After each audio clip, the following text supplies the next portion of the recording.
क्लीम।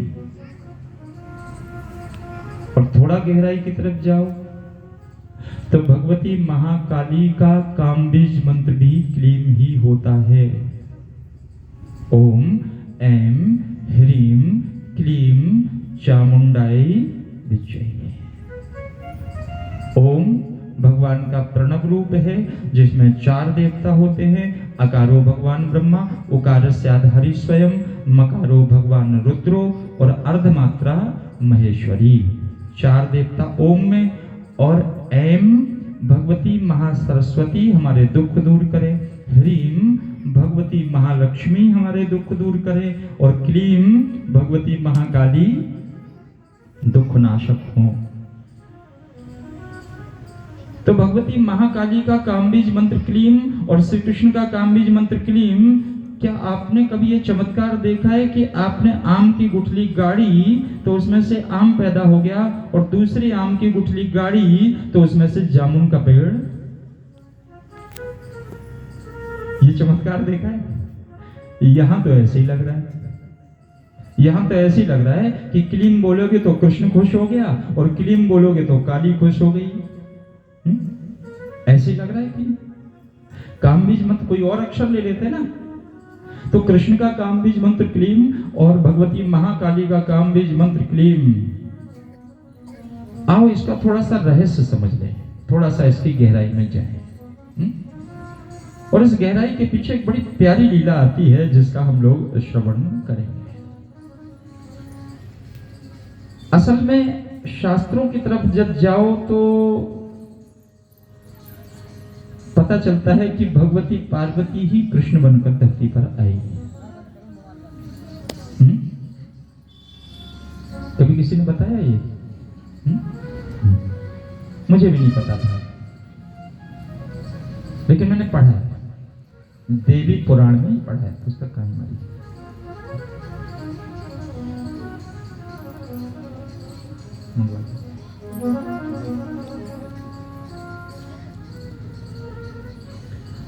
तो देवी पुराण में मैंने ये पढ़ा है, देवी पुराण के 53वें अध्याय का 20वां श्लोक ये कह रहा है कि महाकाली यानी पार्वती ही कृष्ण बनकर के आई। और इसके पीछे एक बड़ी प्यारी कथा आती है, वो मैं आप लोगों को श्रवण करा देता हूँ। भोले शंकर समाधि में बैठ जाते थे, ज्यादातर भोले बाबा समाधि में ही रहते थे और साक्षात में कम रहते थे, जागृति में कम। ध्यान से सुनना, और अगर कीमती चीज को सुनने की इच्छा है तो सुनाओ, नहीं तो फिर खत्म करो, आगे बढ़ाओ। ध्यान से सुनना। आपने देखा है शंकर जी के मंदिर में शंकर जी समाधि में हैं, भगवती पार्वती सामने बैठी है कि बाबा जी जगेंगे, कहेंगे कि रोटी बनाओ, और नंदीश्वर तैयार। जैसे ही बाबा जी जगेंगे, हाँ ड्राइवर गाड़ी निकालो, ओके तैयार।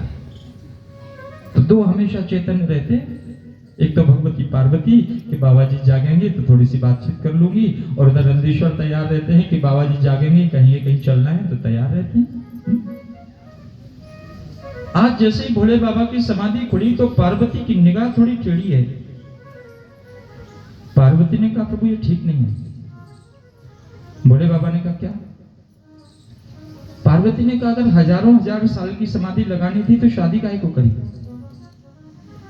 भोले बाबा ने कहा, भोले बाबा चुप। पार्वती ने कहा कि अगर आपको हजारों वर्षों की समाधि में जाना था तो आपने विवाह काहे को किया? मैं आपकी प्रतीक्षा में बैठी रहती हूँ, आप सामने बैठे रहते हो, इसके बावजूद भी आपका विरह मुझे महसूस होता है। अरे आप कहीं बाहर चले जाते, विदेश चले जाते, कहीं चले जाते तो ये सोच लेती कि अब बाबा जी लौट के आएंगे, आप यहीं बैठे रहते। और किसी उर्दू शायर ने बड़ा प्यारा लिख दिया, फासले ऐसे भी होंगे ये कभी सोचा ना था, सामने बैठा था मेरे और वो मेरा ना था। फासले ऐसे भी होंगे ये कभी सोचा ना था, सामने बैठा था मेरे और वो मेरा ना था। भोले बाबा बैठते तो पार्वती के सामने ही, लेकिन होते किसी और के। तपस्या करते मेरे प्रभु की। पार्वती ने कहा ये ठीक नहीं है, मुझे विरह का दुख होता है और कभी कभी मेरा मन करता है कि मैं अपने मन से कोई चीज कहूं या मन का कोई दुख कहूं तो किससे कहूं? भोले बाबा को जवाब सूझ गया। भोले बाबा ने कदे को नंदेश्वर हैं, श्रृंगी हैं, भृंगी हैं, भूत हैं, प्रेत हैं।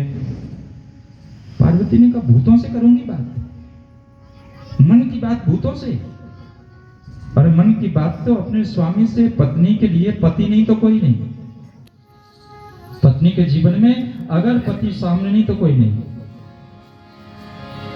जिया बिना दे नदी बिनु बारी, जिया बिनु दे नदी बिनु बारी, ऐसे नाथ पुरुष बिनु नारी, ऐसे नाथ पुरुष बिनु नारी। आदरणीय शर्मा जी हमारे बीच में पिपरुआ के पास में जो गांव है, गांव में हाथ में आ रहा है, पिपरुआ के पीछे आप लोग जानते होंगे, अच्छा वही जो डिपार्टमेंट कह रहे हैं वही। मैं स्वागत करता हूँ सब लोगों की ओर से एक बार।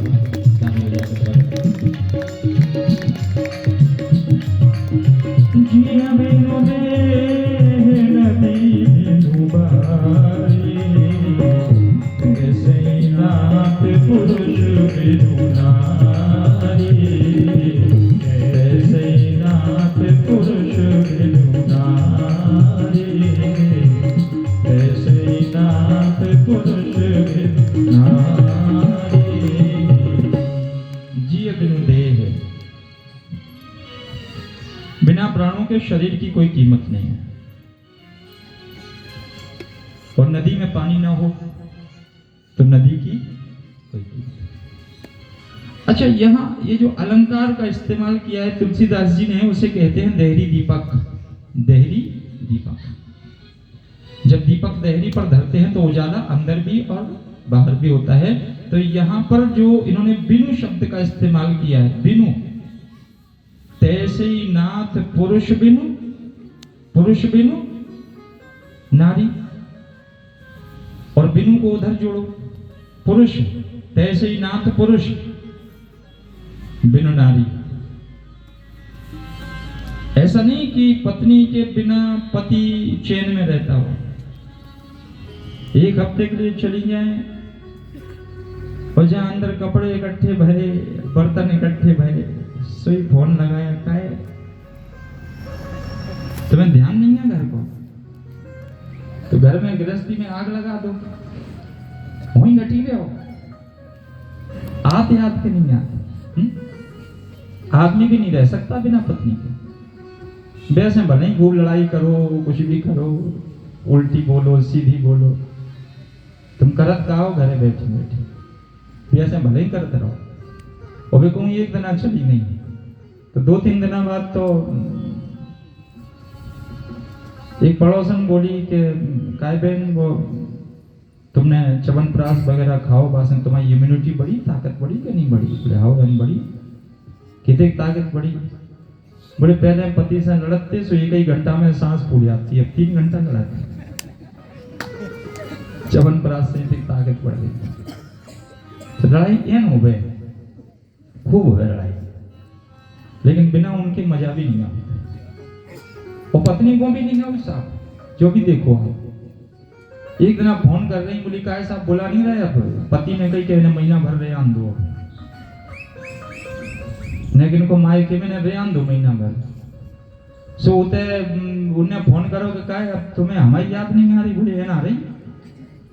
बोली उते लड़ लो, बोले एन लड़ो, हमने मम्मी से लड़ो, पापा से लड़ो, भैया से लड़ो, भाभी से लड़ो, लेकिन उते एक मजा नहीं आओ जितने तुमसे लड़े में आओ, उते एक मजा नहीं आओ। सही कह रहे, सबसे लड़ लो, अब तुम ही बुला लो, तुम ही से लड़ा है। तो जियो बिनु देह नदी बिनु बारी, तैसे ही नाथ पुरुष, तैसे ही नाथ पुरुष बिनु नारी, और पुरुष बिन नारी, दोनों एक दूसरे के बिना अधूरे हैं। पार्वती जी ने कहा कि प्रभु आप नहीं तो कोई नहीं, सारी दुनिया, नंदी हो, श्रृंगी हो, भृंगी हो, कार्तिकेय हो, गणेश हो, दुनिया हो, लेकिन मन की कुछ चीजें ऐसी होती हैं जो केवल आपसे ही कर सकते हैं, और आप चले जाते हो समाधि में तो सामने रहकर भी विरह की पीड़ा होती है। इसलिए प्रभु ये ठीक नहीं है, बहुत कष्ट होता है, बहुत विरह की पीड़ा होती है।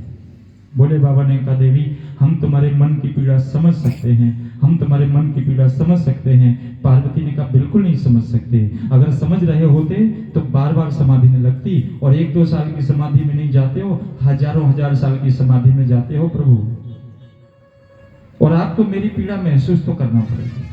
भोले बाबा ने कहा तैयार हूं, महसूस करने के लिए मैं तैयार हूं। भोले बाबा बोले कि मैं तुम्हारे मन की पीड़ा को महसूस करने के लिए तैयार हूं। तो भगवती पार्वती ने कहा कि अगर मेरे मन की पीड़ा आप महसूस करने के लिए तैयार हैं तो केवल एक तरीका हो सकता है, जाके पग नहीं फटी बिमाई, बोका जाने पीर पराई। तुम्हें अगर स्त्री की पीड़ा समझना है तो स्त्री बनना पड़ेगा। भोले बाबा ने कह दिया डन, 1 मिनट में कह दिया डन, हो गया। पार्वती ने कहा कि प्रभु अब ये इस पुस्तक में मैंने देवी पुराण से ये एक अध्याय जोड़ा है। ये पुस्तक आज से लगभग 10 साल पहले मैंने कोशिश की थी। तो इसमें लिखा है कि पुम रूपेण महादेव वसुदेव ग्रह प्रभु। पार्वती कह रही है पुम रूपेण, पुरुष रूप से, महादेव वसुदेव ग्रह प्रभु, वसुदेव जी के घर में प्रभु, हे प्रभु, हे शंकर जी, वसुदेव जी के घर में कृष्णो अहम, मैं कृष्ण बनूंगी। पार्वती कह रही है कृष्णो अहम मत प्रियार्थम स्त्री भव, मेरी प्रिया बनने के लिए, मेरी प्रेयसी प्रेमिका बनने के लिए स्त्री भव, तुम पत्नी बन जाओ, मेरी स्त्री बन जाओ, तुम स्त्री बन जाओ। स्त्री भव तुम ही त्रिलोचन है, हे त्रिलोचन 3 नेत्र वाले शंकर जी, तुम स्त्री बन जाओ और मैं पुरुष बन करके और वसुदेव जी के घर में पैदा हो जाऊंगी। श्री शिव उवाच पुम रूपेण जगद्धात्री, पुम रूपेण जगद्धात्री। यहाँ पर शंकर जी कह रहे हैं हे जगत की धात्री, तुम पुरुष रूप से प्राप्तायाम कृष्णताम त्वयि, कृष्ण बन करके वहां पैदा हो जाना। भृगभानु सुता राधा, भगवान की बेटी राधा स्वरूपा हम स्वयं शिवे, मैं स्वयं शिव भगवान की बेटी राधा बनकर के भगवान जी के यहाँ पैदा हो जाऊंगा। अच्छा रंग भी वैसे ही, रंग भी वैसे ही, स्वभाव भी वैसे ही। राधा जी का रंग कैसा है, कैसा है, गोरा है कि नहीं? और शंकर जी का है? कैसा है शंकर जी को? हैं? गोरो है? हैं? नहीं गोरो है? गोरो ही है। गोरो ही है? नहीं, कछु लोगों के दिमाग में कछु और हुए तो बताओ फिर कैसा है। रोज श्लोक पढ़ते हो? कर्पूर गौरम करुणावतारम, कर्पूर गौरम कपूर की तरह गोरे। शंकर जी कैसे हैं? कपूर की तरह गोरे। अच्छा, उधर राधा जी भी कैसी हैं? गोरी। और राधा जी का जैसा स्वभाव है वैसे मेरे भोले बाबा का स्वभाव है। कैसा? करुणावतारम। कैसा?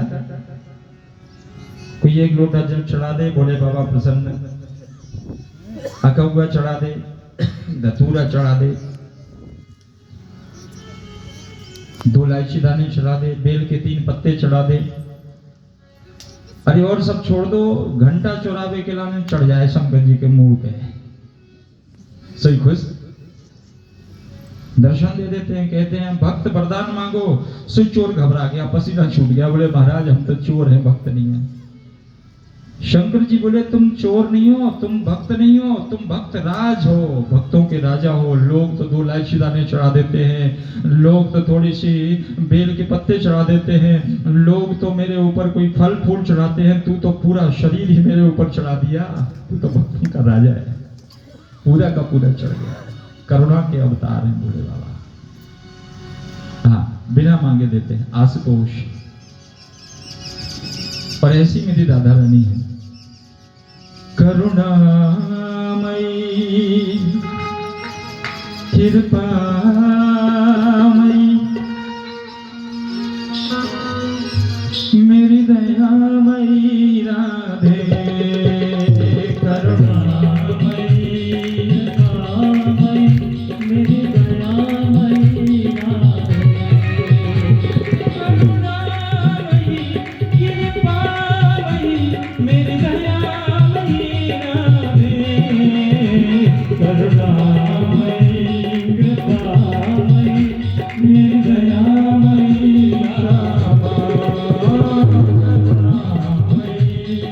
कृपामयी मेरी दयामयी राधे,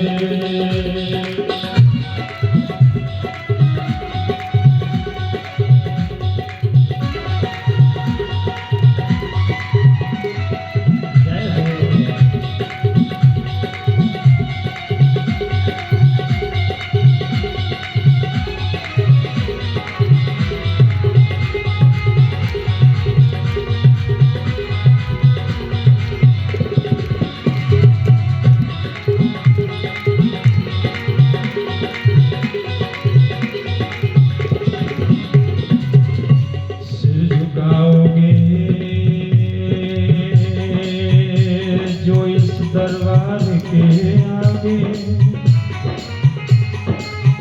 हाथ न फैलाओगे कभी साहूकार के आगे,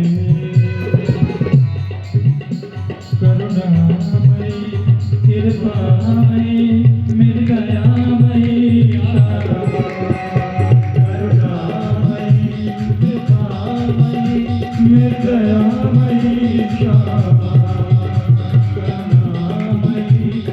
कृपामयी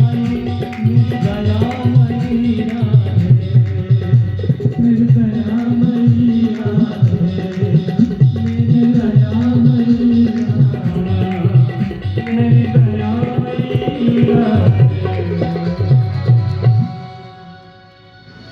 दुनिया के किसी छोर पर किसी के आंख से आंसू निकल रहा हो और वो राधा राधा एक बार बुला लेता है। आज भी दौड़कर आती और अपने दुपट्टा से उसके आंख के आंसू पहुंचती है मेरी राधा। हाँ,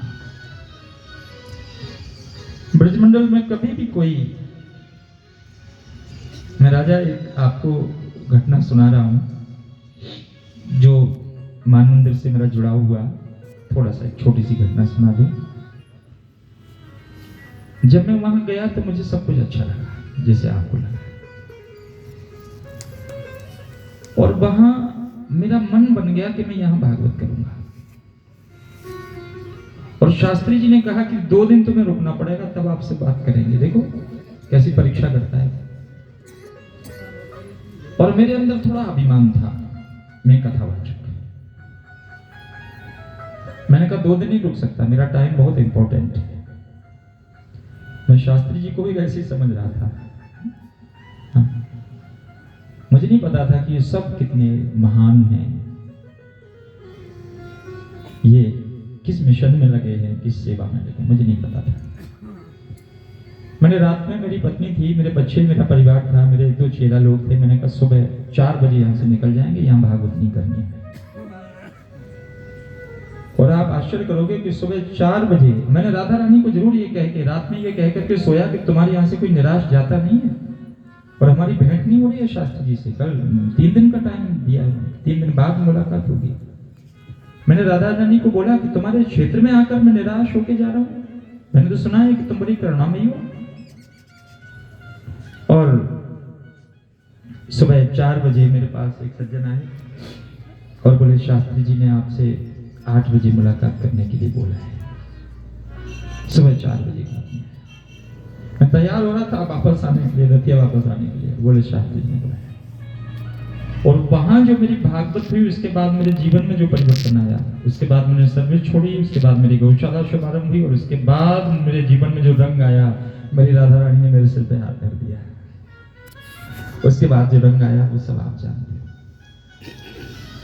तो मैं निवेदन करूं, जो भोले बाबा का स्वभाव है वही राधा रानी का स्वभाव है, क्योंकि भोले बाबा और राधा रानी अलग अलग नहीं है। कृष्ण और पार्वती ये अलग अलग नहीं है, दोनों एक है। इसीलिए पार्वती जी जब कृष्ण बन करके धरती पर आई तो उन्होंने भोले बाबा को ये समझाने की कोशिश की कि बाबा जी विरह किसे कहते हैं, जरा ये महसूस करो, जरा महसूस करो विरह क्या होता है। वृंदावन से बरसाना कोई ज्यादा दूर नहीं है, गोकुल से बरसाना कोई ज्यादा दूर नहीं है, दिन में 3 बार जाके आ सकते हैं। लेकिन कृष्ण नहीं जाते, कृष्ण जाते ही नहीं है। और राधा की आंख से आंसू बहते हैं, राधा की आंख से जो आंसू बहता है उससे जमुना जी काली पड़ गई, उससे वन के मोर रोते हैं, हवाएं ठंडी हो जाती हैं, सारी दुनिया विरह में व्याकुल हो जाती है। लेकिन कृष्ण जाते नहीं। कभी कभी कृष्ण जाते हैं और विरह की पीड़ा को और बढ़ा देते हैं, और बढ़ा देते हैं। पार्वती कहती हैं बाबा, जब एक प्रेयसी अपने प्रेमी से दूर होती है, विलग होती है, तो उसे कैसा लगता है, जरा महसूस करो बाबा, महसूस करो। एक बार मेरे गोविंद राधा रानी के महल के नीचे से निकले। भोर होत कान्ह बृख भानु सुता महलन तर, बांसुरी बजायो नाम राधिका उचार्यो है। चौक परी राधे झट झांकी चरोखन सो, निकर गयो कान्ह गिरी खाके तमायो है। मैया पुरानी और सखियन सो कहन लागी, याह भयो जादू कहु श्याने ने डालो है। संग की सहेली सब आपस में करे बात, भूत नहीं लागो या नंद पूतला, भूत नहीं लागो या नंद पूतला गयो।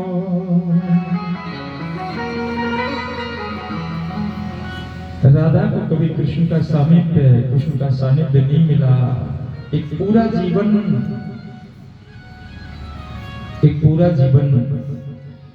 पार्वती शंकर जी से ये कह रही है कि एक पूरी जिंदगी मैंने तुम्हारे सामने हाथ जोड़ करके बिताई है, एक पूरा जीवन बिताया है। आज भी पत्थर की प्रतिमा अगर होती है तो मैं हाथ जोड़कर ही तुम्हारे सामने बैठती हूँ, लेकिन तुमको मेरी ओर देखने की फुर्सत नहीं मिली। अब महसूस करो विरह क्या होता है, अब महसूस करो। और राधा रानी को यानी शंकर जी को विरह की पीड़ा क्या होती है ये महसूस कराया भगवती पार्वती ने। तो पार्वती का जो कामबीज मंत्र है क्लीम, और इधर श्री कृष्ण का जो कामबीज मंत्र है क्लीम, इसलिए दोनों का कामबीज मंत्र एक ही है, क्योंकि पार्वती ही कृष्ण बनकर धरती पर आई थी।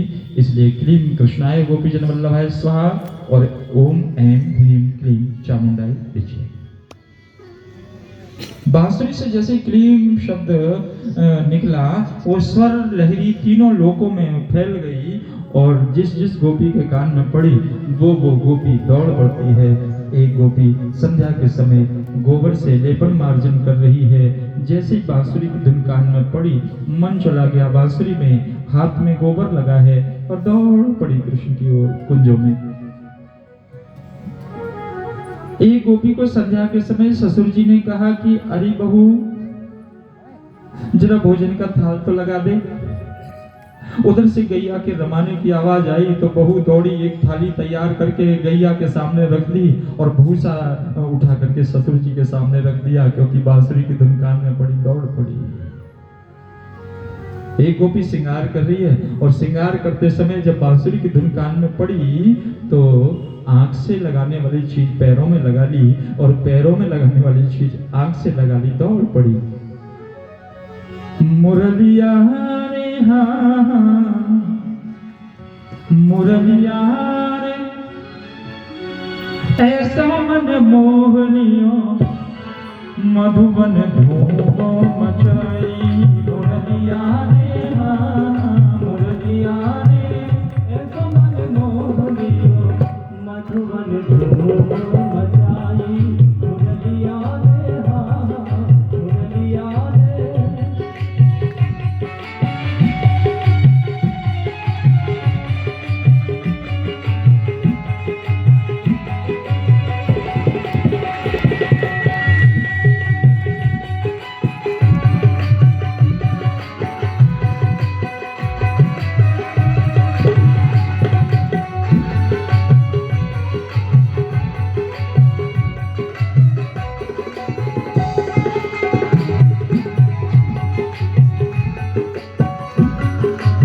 संध्या के समय गोपी भोजन पका रही है, 2 चूल्हे चढ़ा रखी, एक पर दाल रखी है, एक पर खीर। जैसे बांसुरी बजी तो दाल में डालने वाली चीज खीर में डालती है और खीर में डालने वाली चीज दाल में डालती है। खीर में नून, दाल में शक्कर, खीर में नून, दाल में शक्कर, माखन में मिर्ची को चक्कर, माखन में मिर्ची को चक्कर, उल्टे सब कर आई मुरलिया रे, उल्टे सब कर आई मुरलिया रे मुरलिया रे ऐसा मन मोहलियो मधुबन धूम मचाई मुरलिया रे।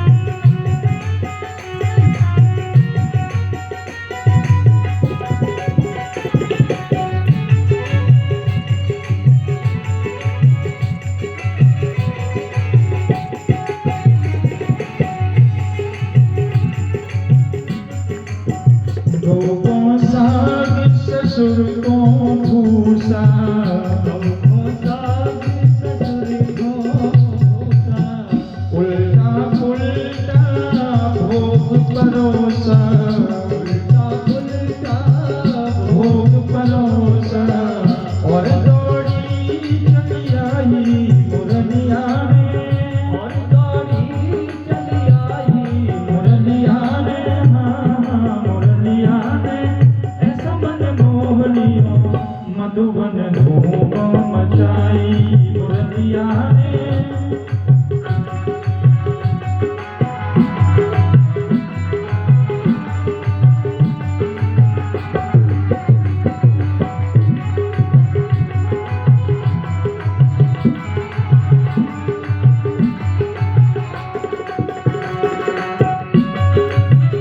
जय हो।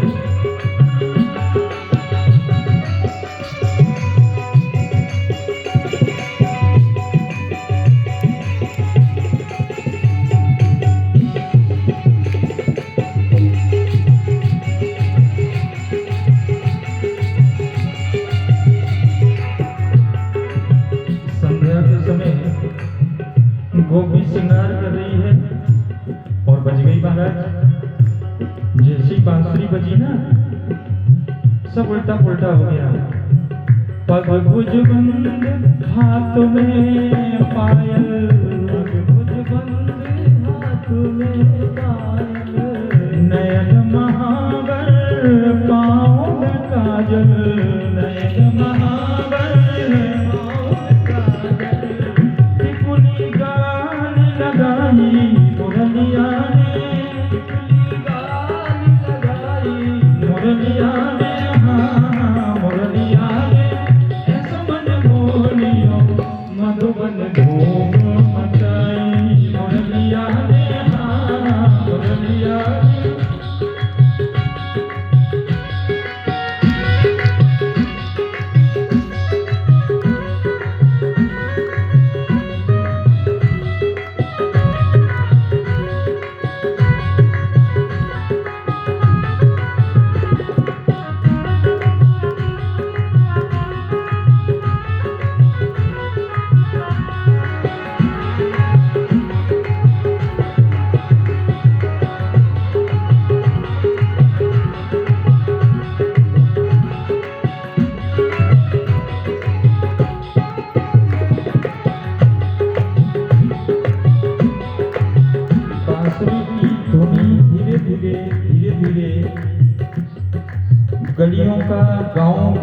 शहरों का अतिक्रमण करते हुए पहुंच गई कैलाश पर्वत पर।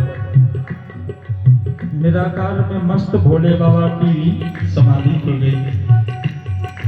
अलग निरंजन सब लोग भंजन उठ करके खड़े हो गए। चिता की भस्मी थोड़ी और लपेट ली। सांप बिच्छू ततैया लपेट करके त्रिशूल डमरू हाथ में लेकर झोली कंधे पर टांग करके भोले बाबा पहुंच गए कुंजों में। हे सखियो, कहने लगे भोले बाबा, अरे सखियो, ठुमका तो हम भी बड़ा प्यारा लगाते हैं, एक बार जरा हमारा ठुमका भी तो देखो। सखियों ने कहा बाबा अंदर साड़ी वाली जा सकती हैं, दाढ़ी वाले अंदर नहीं जा सकते। बोले बाबा बोले लेकिन हमें तो नाचना है। शिव शंकर कामारी आए, सुंदर गोपी वेश बनाए, सुंदर गोपी वेश बनाए, गिर कैलाश बिहारी मुरलिया रे, गिर कैलाश बिहारी मुरलिया रे, मुरलिया रे, ऐसा मन मोहियो मधुबन धूम मचाई, मुरलिया रे, मुरलिया रे, ऐसा मन मोहियो मधुबन धूम मचाई, मधुबन धूम मचाई, मधुबन धूम मचाई। बोले रास बिहारी भगवान की जय, बोले गोपीश्वर महादेव की जय। गोपियों ने की बाबा नाचना है, बोले बहुत जरूरी है। अच्छा आपने देखा होगा खुजली मस्ती है, गाने वाले के गले में खुजली मस्ती है, नाचने वाले की कमर में खुजली मस्ती, खुजली तो मस्ती है। हाँ बोले बाबा ने कहा नाचना बहुत जरूरी है। गोपियों ने कहा बाबा सामने जो तालाब है ना उसमें जरा डुबकी लगा के तो आओ। और बोले बाबा तालाब में डुबकी लगाए ना, इधर से दाढ़ी वाले गए और उधर से साड़ी वाली बन करके निकले। बोले गोपीश्वर महादेव की जय हो। भोले बाबा को भी प्रवेश मिल गया रासमंडल में और बांसुरी बजाते बजाते सारी गोपियां एकत्रित हो गई।